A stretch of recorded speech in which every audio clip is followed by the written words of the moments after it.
introductoria acerca de la Biblia. ¿Cómo estudiar la Biblia? Con el propósito de enseñarla a otros. Y este curso, esta asignatura, este material, está preparado para ayudar a pastores, a maestros, porque vamos a presentar principios que tienen que ver con la enseñanza, cómo enseñar, y por supuesto también a maestros de la escuela dominical y a otros creyentes que querrían también estudiar la Biblia para compartirla con sus vecinos, con sus amigos.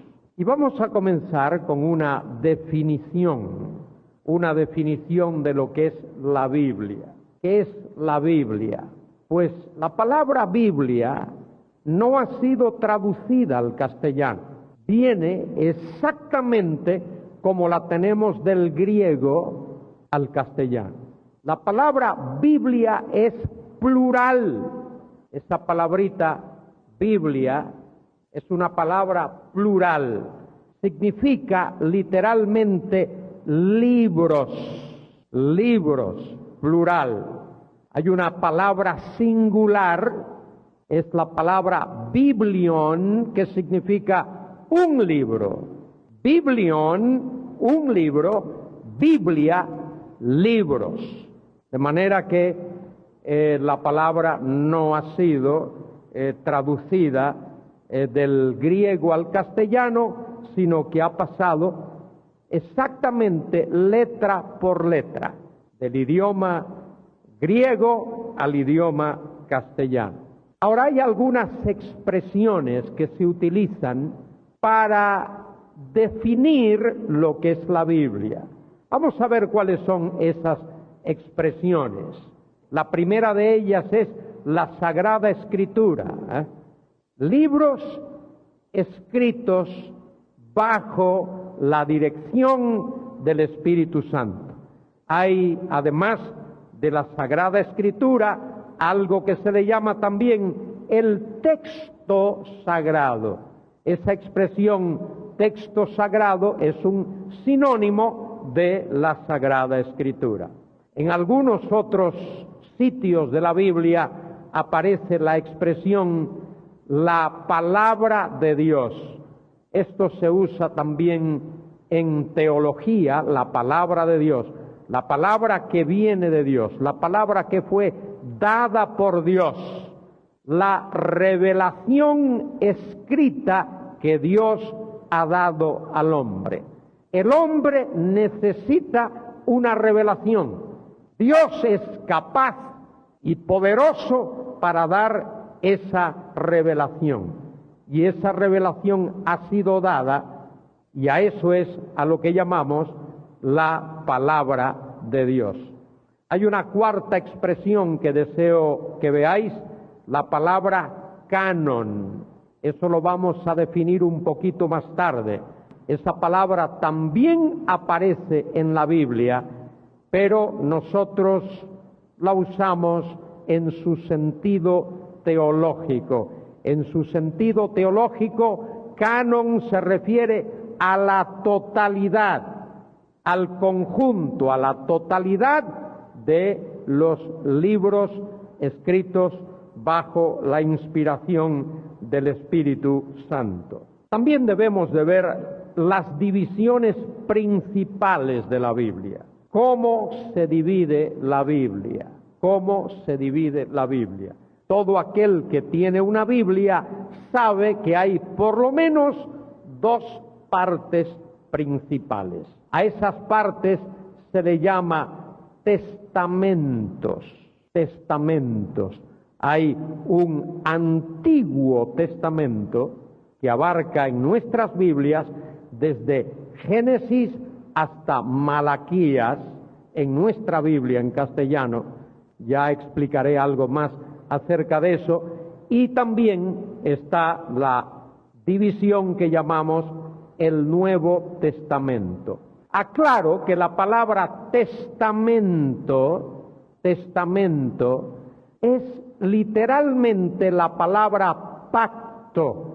En el hebreo la palabra pacto es berith, berith, una B de Barcelona, una E, una R, una I, una T y una H.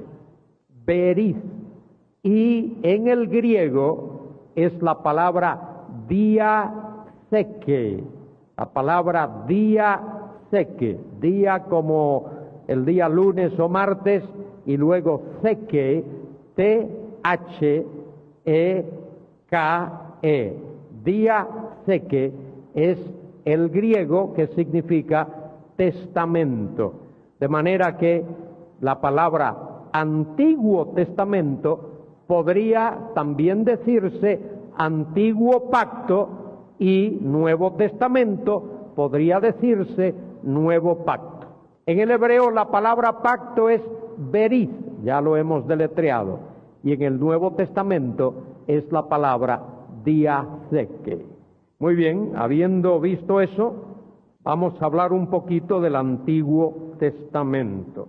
Hay una forma o un orden hebreo del Antiguo Testamento que difiere de el orden que nosotros tenemos en nuestras Biblias.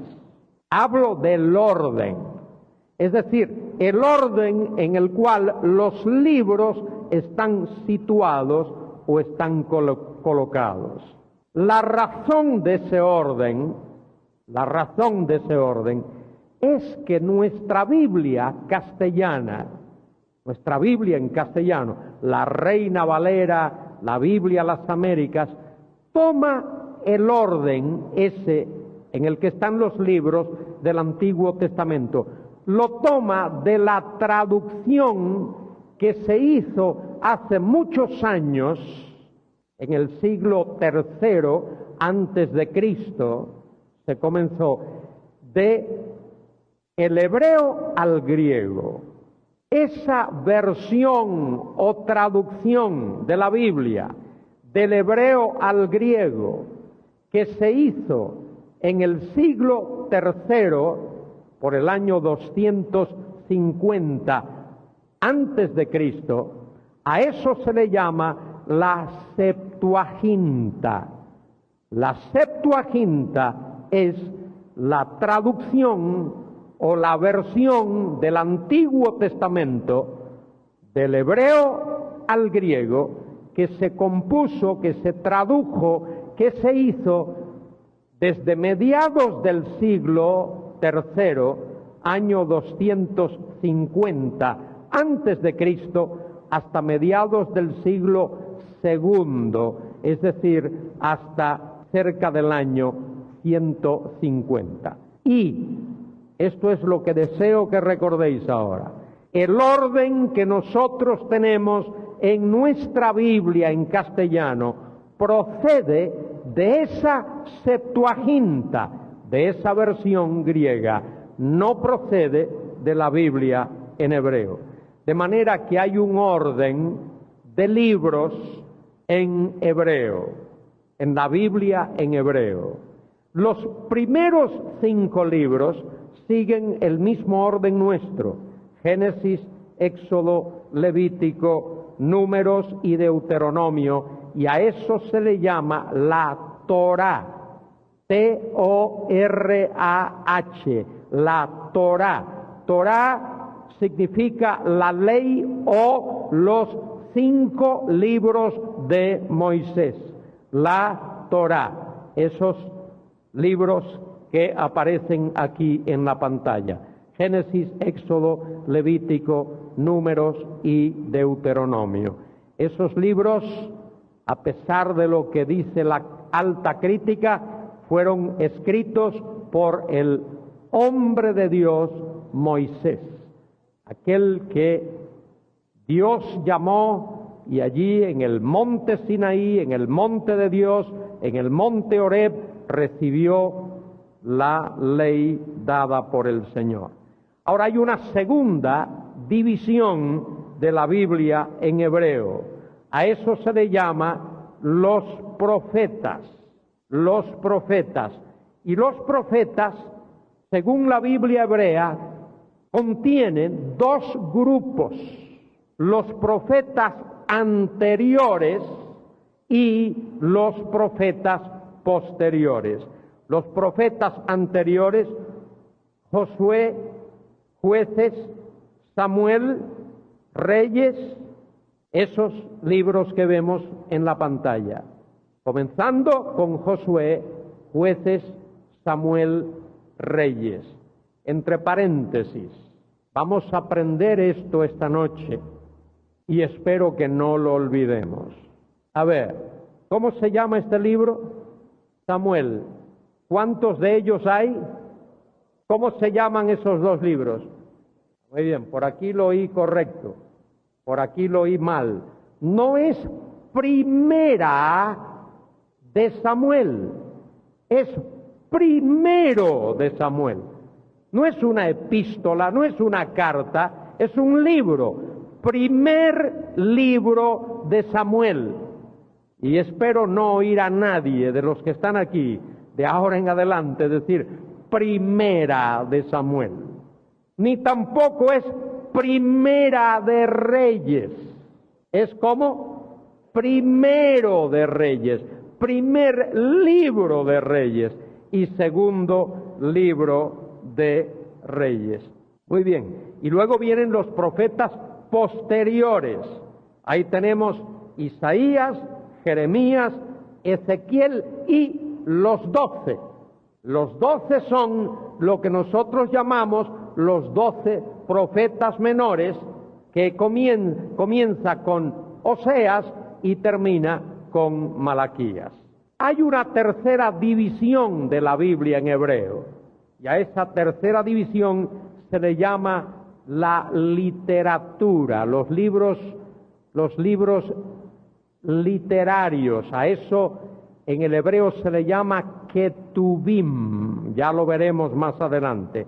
La ley se llama la Torá, los profetas neviim, porque la palabra neví en hebreo es la palabra profeta, de manera que neviim es el plural y se le llama profetas, ya lo veremos más adelante. Y luego los libros de la literatura o los libros de sabiduría. Libros poéticos, en primer lugar, Salmos, Proverbios, Job, luego los 5 rollos que se le llama Megilot, y ahí están Cantar de los Cantares, Ruth, Lamentaciones, Esther y Eclesiastés. Y luego hay los llamados libros históricos. Libros históricos. Muy bien. ¿Cuáles son los libros históricos? Y esto es importante. Esto que voy a decir ahora es importante. El que tenga oídos para oír, que oiga. Y el que tenga un boli para escribir, que escriba. Aquí están esos libros históricos, que son libro de Daniel, Esdras, Nehemías y segundo libro de Crónicas. ¿Por qué aparece al final de todo? ¿Por qué aparece al final de todo Daniel, Esdras, Nehemías y Crónicas? ¿Y cómo serían ese libro último, Crónicas? ¿Cómo sería? ¿Cómo? Primero de Crónicas y segundo de Crónicas. ¿Por qué aparece al final de todo Daniel, Esdras, Nehemías y segundo de Crónicas? Algunos, particularmente de la escuela liberal, dicen sencillamente es porque esos libros no se habían escrito. Por ejemplo, Daniel no se había escrito cuando se escribieron los libros proféticos que tenemos aquí. Y por lo tanto, Daniel, al no haber sido escrito, no se incluyó entre los libros proféticos. Lo mismo con los libros de Esdras y Nehemías. Y lo mismo con los libros de Crónicas. Pero la escuela conservadora no acepta eso. Yo no acepto eso. Creo que Daniel fue escrito por el profeta Daniel, así designado por Cristo en Mateo 24:15. Cristo ya lo llama el profeta Daniel. Creo que fue ese hombre, Daniel, quien escribió ese libro que lleva su nombre, no más tarde del año 525 antes de Cristo. Ahora, ¿cuál es el problema? ¿Qué es lo que causa que esos tres libros estén colocados al final en el canon hebreo? No os olvidéis de eso. En la Biblia en hebreo. Os voy a decir por qué. Los hebreos diferenciaban entre un profeta de profesión y alguien que no era un profeta de profesión. Daniel, por ejemplo, no era un profeta de profesión. Daniel era un primer ministro en una corte pagana, primero con Babilonia o Neobabilonia, luego con los medos y los persas. De manera que Daniel no era visto como un profeta, digamos, como Isaías o Jeremías o Ezequiel o también Oseas o Joel o Amós. Daniel era considerado como un hombre, oídme bien, que tenía el don de profeta, pero su profesión no era ser profeta. Y lo mismo ocurre con Esdras y Nehemías. Ninguno de esos dos hombres, Esdras era un sacerdote y Nehemías era el copero del rey Artajerjes. Y quien hubiese escrito el libro de Segundo de Crónicas tampoco era visto como un profeta de profesión. De manera que, repito esto que es importante, en el canon hebreo, estos tres libros aparecen al final de todo, porque los hebreos diferenciaban entre los profetas de profesión, su ocupación era ser profeta, y otros que aunque tenían el don de profeta, esa no era su profesión cotidiana. De manera que espero que eso haya quedado claro. Brevemente vamos a ver el canon del Antiguo Testamento en el griego.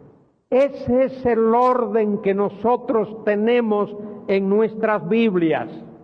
En nuestras Biblias, repito, se sigue el orden que aparece en la Septuaginta. Debo añadir lo siguiente. La Septuaginta se tradujo lentamente. Duró 100 años, un siglo, completar la Septuaginta. Los primeros 5 libros, los libros de Moisés, se tradujeron un poco más rápidamente, los otros con mayor lentitud. Cuando se terminó la Septuaginta, por el año 150 antes de Cristo, en ese periodo de tiempo se habían ya publicado, se había escrito y publicado libros que no eran inspirados, que no eran canónicos. Algunos de esos libros fueron a parar a la Septuaginta. Libros como el primero de Macabeos y el segundo de Macabeos y otros fueron a parar a la Septuaginta. Por supuesto, la Septuaginta fue la Biblia que los apóstoles utilizaron, la Biblia que el Señor Jesucristo citó muchas veces. Los textos que él citó procedían de la Septuaginta, y también los textos que los apóstoles citan del Antiguo Testamento proceden de la Septuaginta, pero nunca citaron libros apócrifos, ni los apóstoles ni el Señor Jesucristo. Vamos a ver rápidamente cómo aparece en la Septuaginta. Justamente igual que en nuestra Biblia, la ley, que es el Pentateuco, de Génesis a Deuteronomio, luego los libros históricos, desde Josué hasta Segundo de Reyes, luego los libros poéticos, desde Job hasta Cantar de Cantares, luego los profetas mayores y luego los llamados profetas menores. Ese es el orden que nosotros tenemos en nuestra Biblia y ese es el orden en el cual estos libros aparecen en la Septuaginta. Añado lo siguiente también, solo como una aclaración, porque esto no está en las notas. En alguna recopilación en hebreo aparece un total de 24 libros.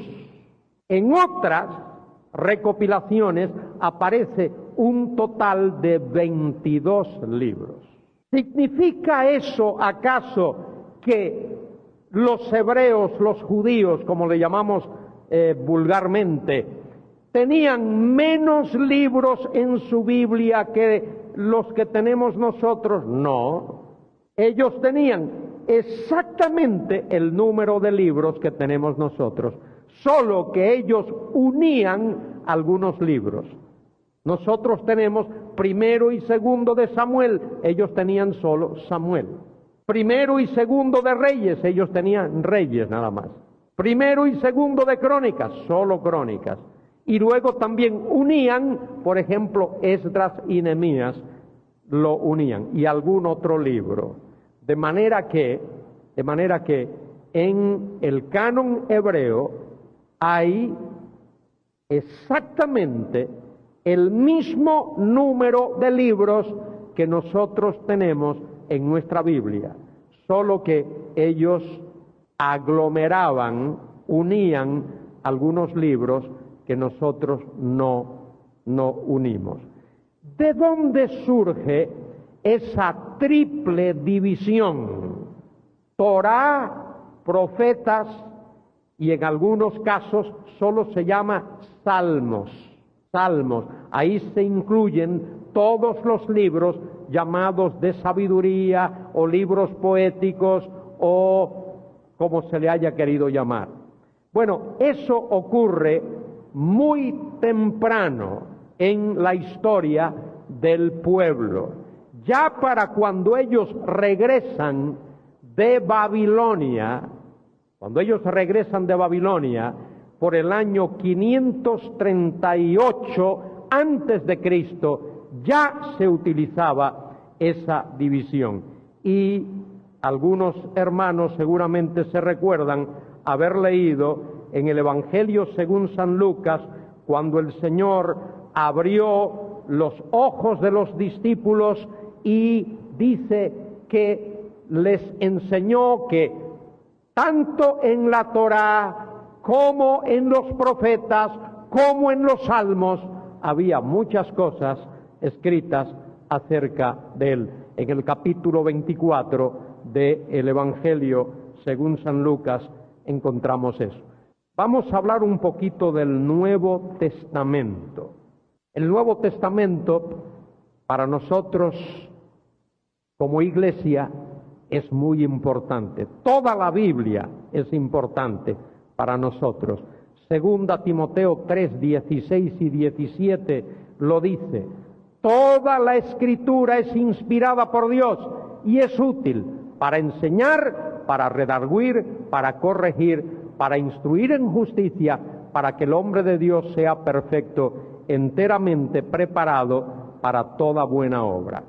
Cuando el apóstol Pablo escribió eso, se refería seguramente solo al Antiguo Testamento y pudo haberse referido a algunos libros del Nuevo Testamento que pudieron haber sido escritos ya para esa época.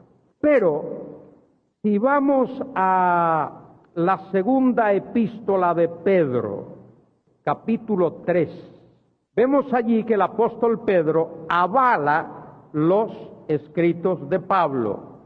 En el capítulo 3 de segunda de Pedro, versículo 14, por lo cual, amados, estando en espera de estas cosas, procurad con diligencia ser hallados por él sin mancha e irreprensibles en paz.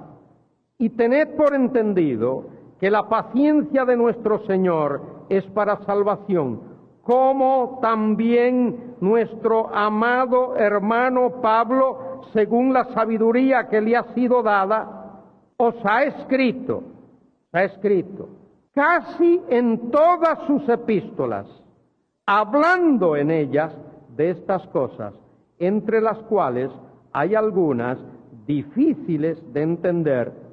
Incluso hasta Pedro reconocía que algunas de estas cosas eran difíciles de entender. Las cuales, y ahora viene lo importante aquí, las cuales los indoctos e inconstantes tuercen. Y ahora mira lo que sigue. Como también las otras escrituras para su propia perdición. Pedro dice que torcer los libros escritos por Pablo, los libros del Nuevo Testamento, era lo mismo que torcer las escrituras del Antiguo Testamento.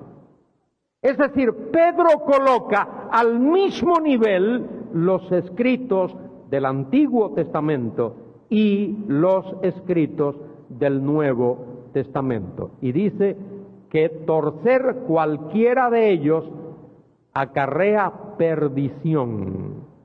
Acarrea perdición. Luego el apóstol Juan en el libro del Apocalipsis, capítulo 22 y versículo 18, dice lo mismo. Dice lo mismo. Vamos a ver un momento los libros del Nuevo Testamento.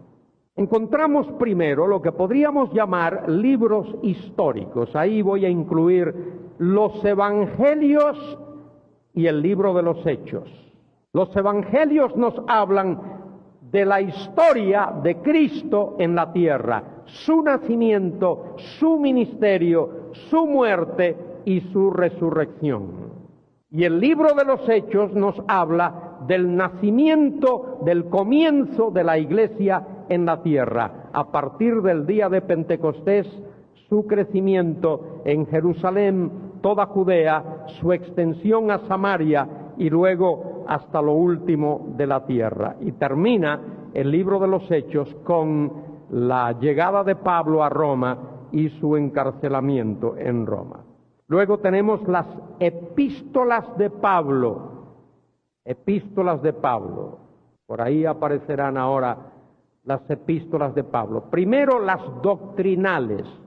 Romanos, ahora vamos a corregir esto también, porque es que escucho a muchos decir Primera de Corintios. Si fuese Primera de Corintios, eso significaría que los corintios escribieron esa carta y la mandaron a Pablo. ¿Fue así? ¿Fue así?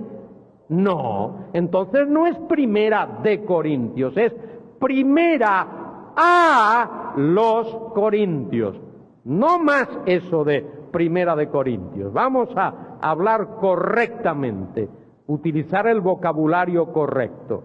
Es Primera a los Corintios y luego Segunda a los Corintios y luego tenemos Gálatas, Efesios, Filipenses, Colosenses, Primera a los Tesalonicenses, Segunda a los Tesalonicenses.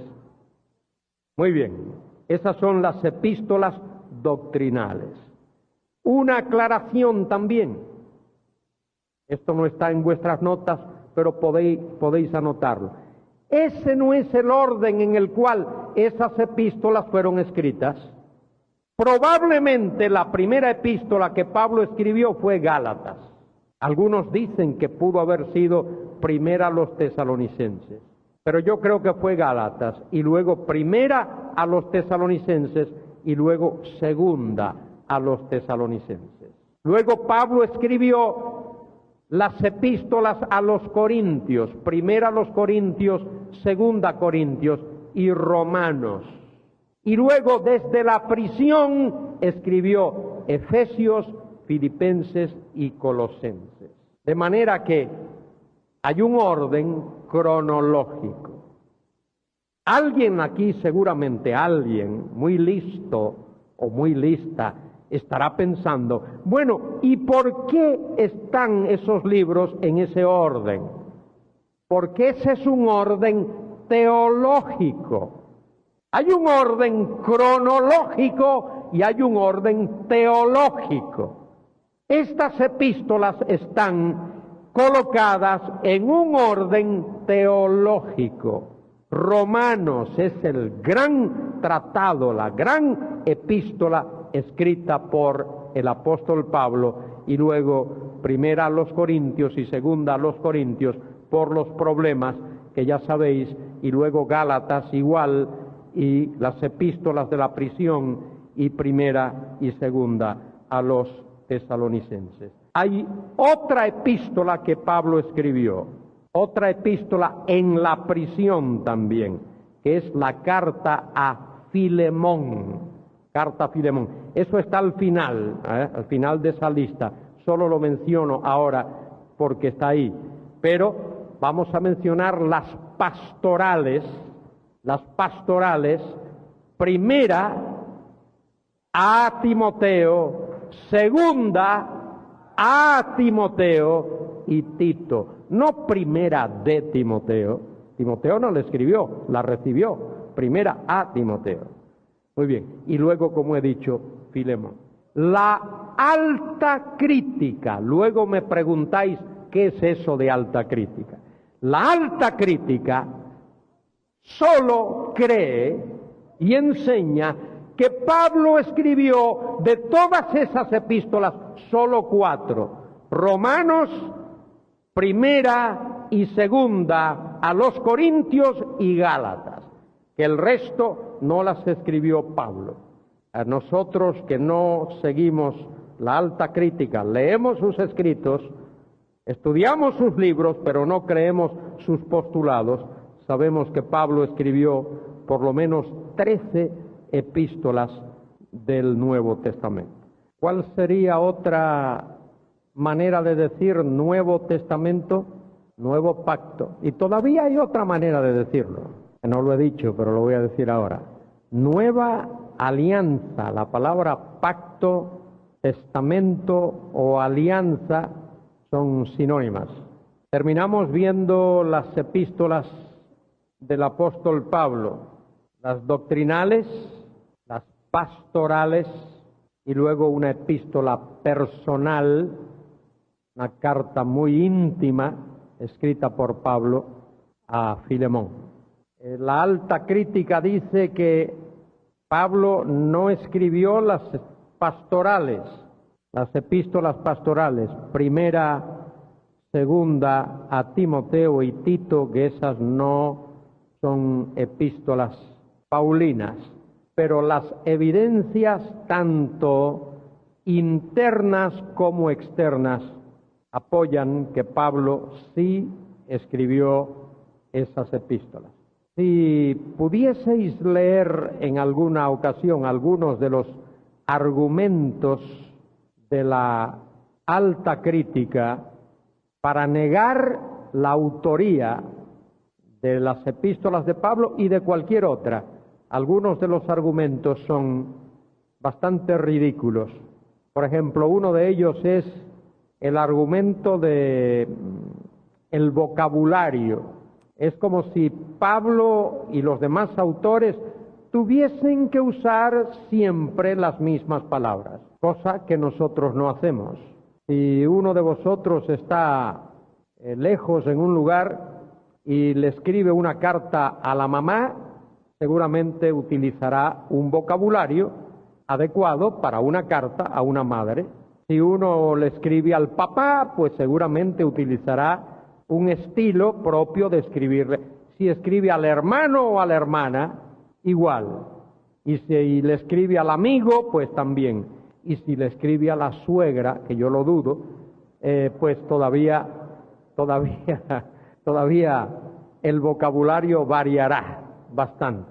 Y hay otros argumentos, por ejemplo, el que en algunas de las epístolas la teología es muy avanzada, cosas así como esas, que no tienen fundamento, son argumentos un tanto flojos, un tanto ridículos. Muy bien, hay otro grupo de epístolas a las que llamamos epístolas generales. Las epístolas generales se les llama así porque no fueron dirigidas a una iglesia en concreto. Por ejemplo, Pablo escribió a los filipenses directamente, a los gálatas, a los corintios, pero las epístolas generales no fueron dirigidas a una iglesia en concreto. Ahí tenemos entre las epístolas generales, tenemos la carta a los hebreos, que aparecerá por aquí, epístolas generales a los hebreos. Con respecto de la epístola a los hebreos, hay algo que decir. Esa es, bueno, tal vez debería de dar un pasito atrás aquí para aclarar algo. Esto no está en las notas, podéis anotarlo y aclararlo. Hubo libros, tanto del Antiguo como del Nuevo Testamento, que fueron recibidos, aceptados como canónicos inmediatamente, tan pronto se dieron a conocer. A esos libros se le llama, hay una palabrita griega que se usa, se le llama homolegómena, homo, como leche homogeneizada, homolegómena. Pero hubo otros libros, tanto del Antiguo como del Nuevo Testamento, que antes de ser recibidos fueron objetados. Y observad mi vocabulario. Esos libros nunca fueron rechazados, sino que fueron objetados por alguna razón. Por ejemplo, del Antiguo Testamento, un libro objetado fue Ezequiel, el libro de Ezequiel, porque la última parte de Ezequiel, capítulos 44 al 48, parece contener material contradictorio a la Torá, y hasta que eso no se aclaró, Ezequiel no fue recibido. El libro de Esther también, porque en el libro de Esther no se menciona el nombre de Dios, y sobre esa objeción, pues, fue discutido.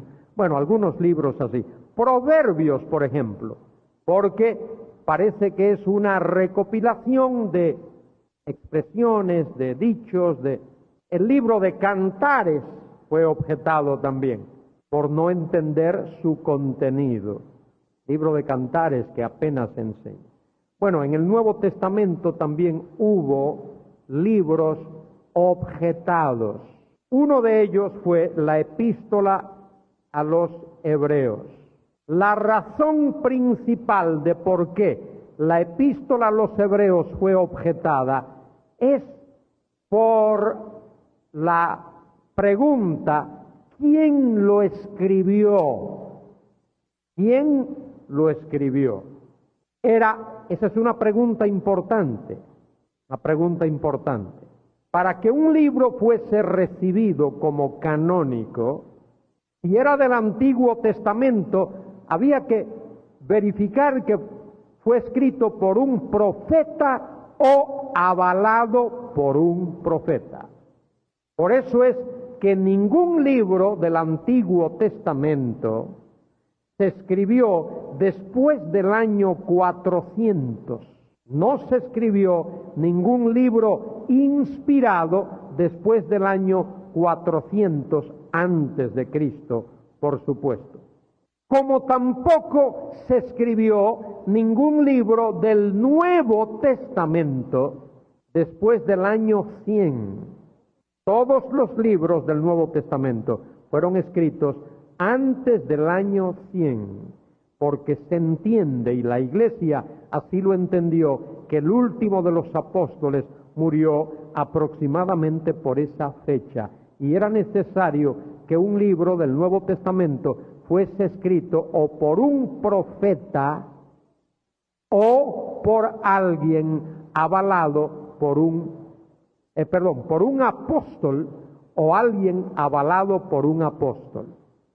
El libro tenía que ser escrito por un apóstol o por alguien avalado por un apóstol.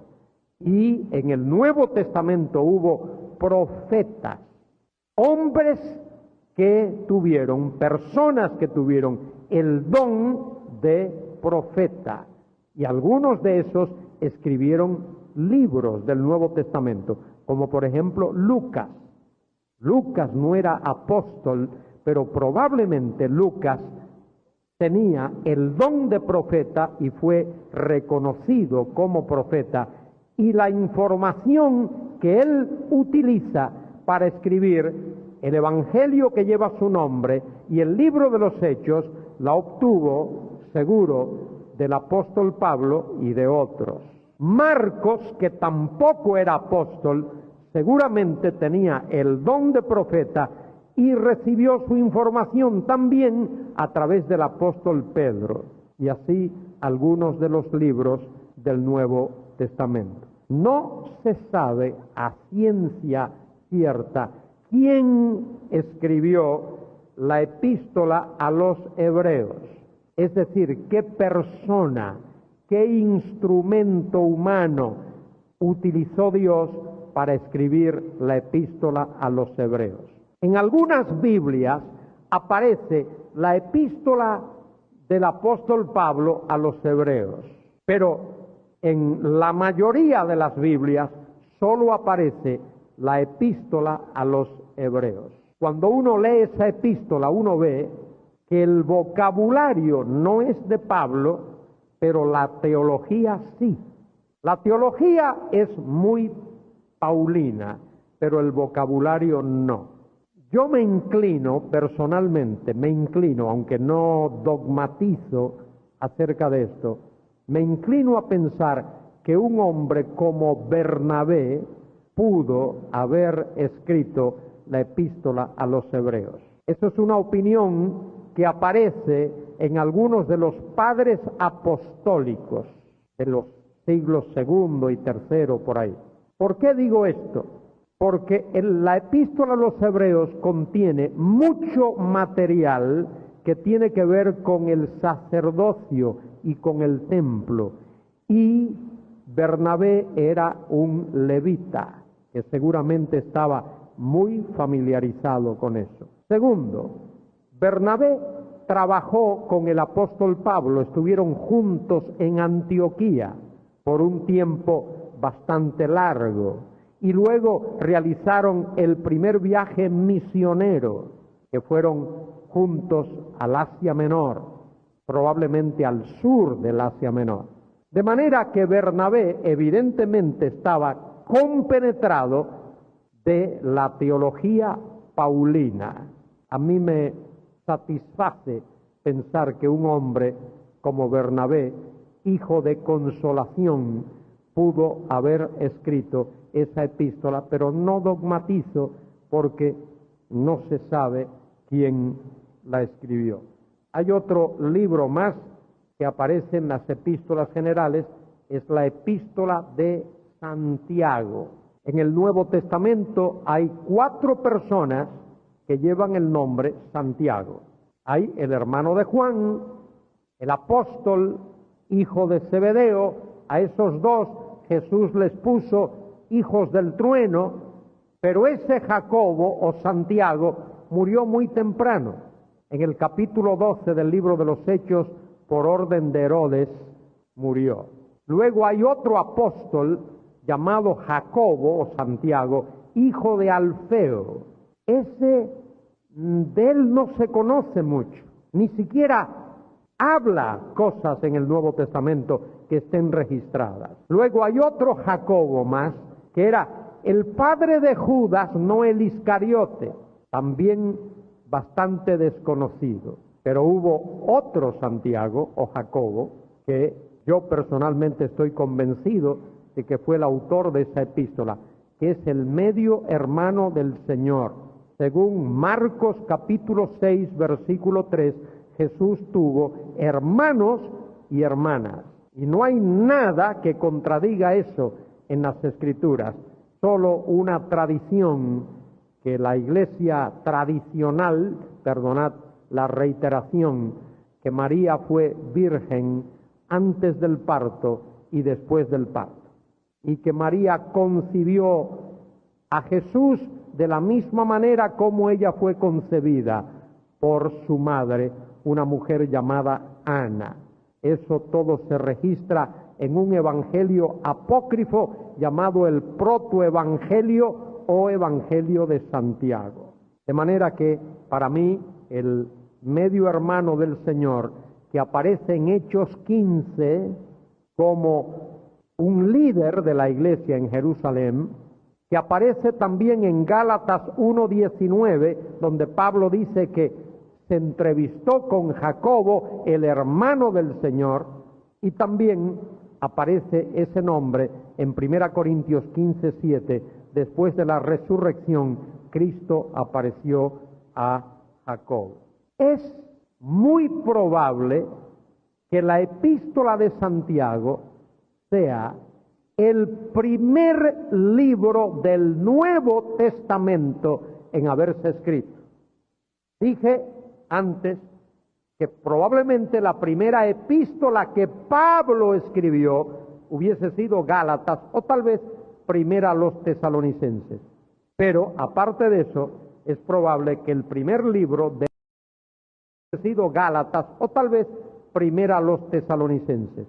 Pero aparte de eso, es probable que el primer libro del Nuevo Testamento en haberse escrito haya sido la epístola de Santiago. Allí, por ejemplo, en el capítulo 2 se habla todavía de sinagoga y hay un vocabulario muy refinado, por cierto. El autor de esa epístola conocía muy bien el idioma griego y utiliza muchos hebraísmos, muchas figuras de dicción y también mucho material tomado del Sermón del Monte que el Señor predicó y que aparece en Mateo capítulos 5 al 7. Hay 2 epístolas más entre las generales, primera de Pedro y segunda de Pedro. Por supuesto, ¿qué diría la crítica? ¿Qué diría la crítica? Que Pedro no escribió esas epístolas. A lo mejor dirían que Pedro ni siquiera sabía escribir. ¿Cómo va a escribir esas epístolas? Bueno, pues fue Pedro quien escribió, el apóstol Pedro. Y por allá por España se dice que negó al Señor porque le sanó la suegra. Yo no sé si eso será verdad o no. Se dice por ahí, esas son las malas lenguas. Muy bien, y hay también otra epístola general más, una breve epístola que aparece justo antes del libro del Apocalipsis, que es la epístola de Judas, muy significativa, muy importante, y que se parece bastante a el material que encontramos en primera y segunda de Pedro. Y luego también tenemos las epístolas de Juan. Esas epístolas de Juan, 2 de ellas, la segunda y la tercera epístolas de Juan, la segunda y la tercera, también fueron incluidas entre las antilegómenas, esas epístolas objetadas. ¿Por qué? Porque parecen ser cartas muy personales. Y luego, después de analizarlas, de estudiarlas, pues fueron recibidas en el canon. Los 27 libros que encontramos en el Nuevo Testamento, nos falta el último libro, que es el del Apocalipsis, el libro profético, el último libro de la Biblia, el libro que nos habla de cómo Dios va a consumar su plan eterno. Ese libro profético, el libro del Apocalipsis, también en un tiempo estuvo entre los llamados antilegómenas, por no saber si fue de verdad el apóstol Juan quien lo escribió. Es decir, por no saberse en ese tiempo si Juan estaba vivo cuando ese libro fue escrito, porque era muy importante para la iglesia primitiva poder contestar la pregunta: ¿quién escribió este libro?, a satisfacción de aquellos hermanos. Tal vez aquí podría también mencionar lo siguiente: a veces entre personas un tanto necias surge la pregunta: ¿quién escribió la Biblia? ¿Quién escribió la Biblia? Bueno, a esa pregunta tenemos que decir que hombres y mujeres escribieron la Biblia. Hubo un total de 40 seres humanos utilizados en la escritura de la Biblia. Y por supuesto, la otra expresión o conclusión es, bueno, si la Biblia fue escrita por hombres, entonces la Biblia es un libro falible porque el hombre es un libro falible. La Biblia tiene que tener errores porque los hombres se equivocan. Bueno, por eso San Pedro, el apóstol Pedro, escribió en 2 de Pedro 1:21 estas palabras: porque la profecía no fue dada en tiempos antiguos por voluntad humana, sino que santos hombres de Dios hablaron, siendo, dice allí en vuestras Biblias, inspirados. Mejor sería leer llevados, cargados, supervisados, henchidos por el Espíritu Santo.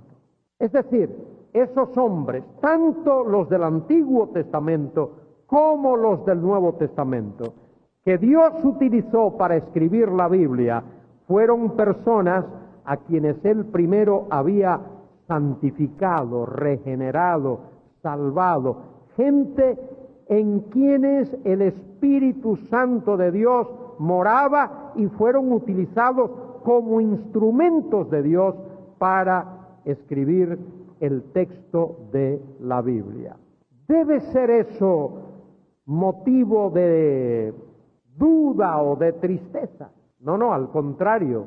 Eso debe de ser motivo de alegría y motivo de certeza de que Dios haya utilizado a hombres para escribir la Biblia. Porque si Dios hubiese utilizado ángeles, hubiese sido un problema. Los ángeles no tienen los mismos sentimientos que tenemos nosotros. A un ángel nunca le duele la cabeza, ni una muela, ni el estómago. Los ángeles no tienen artritis, ni reuma, ni el colesterol alto. De manera que Dios utilizó a hombres, a personas, a seres humanos, para que expresasen con palabras humanas el mensaje de Dios. Y eso es algo riquísimo, eso es bueno, eso es motivo de gozo y de alegría, porque el hombre, más que nadie, puede expresar sentimientos humanos, o mejor que nadie, puede expresar sentimientos humanos. Por eso encontramos esa riqueza en los salmos, encontramos esa tremenda riqueza en los libros del Antiguo Testamento y en muchos libros del Nuevo Testamento. Y es algo tan interesante y sorprendente que en la Biblia no se esconde las miserias de los grandes hombres de Dios. En un momento Abraham engañó, dijo una media verdad o una media mentira, cuando dijo que Sara era su hermana, no dijo que era su esposa. Y Jacob, pero eso está registrado en la Biblia. y está registrado el pecado de David, y está registrado las mentiras de Satanás. Pero todo eso es verdad. Es verdad que Satanás mintió y eso está registrado allí. Y es verdad que Abraham pecó y eso está registrado allí. Y es verdad que David pecó y eso está registrado allí. La Biblia no anda escondiendo. Y eso es lo interesante. Esos hombres que escribieron la Biblia no escondieron esa situación. David escribe el Salmo 51 para confesar su pecado. Ten piedad de mí, comienza diciendo. Y habla de pidiéndole a Dios que lo perdone y que no quite su Santo Espíritu de él y que le devuelva el gozo de la salvación. Interesante, miren, en el Antiguo Testamento, evidentemente David creía en la seguridad de la salvación, porque él no le dice a Dios, devuélveme la salvación. No, pues no la había perdido, ni la puede perder, ni nadie la puede perder. Pero David dice, devuélveme el gozo. Eso sí lo puede perder uno. Hay cosas que un cristiano puede perder. Un cristiano puede perder la comunión íntima con Dios en la tierra. Un cristiano puede perder los galardones celestiales que Dios ha prometido. Un cristiano puede perder el gozo de la salvación, pero no puede perder la salvación, porque eso es un regalo de Dios. Y Dios no da marcha atrás cuando Él da algo. Tengamos eso en cuenta. Muy bien, vamos a orar.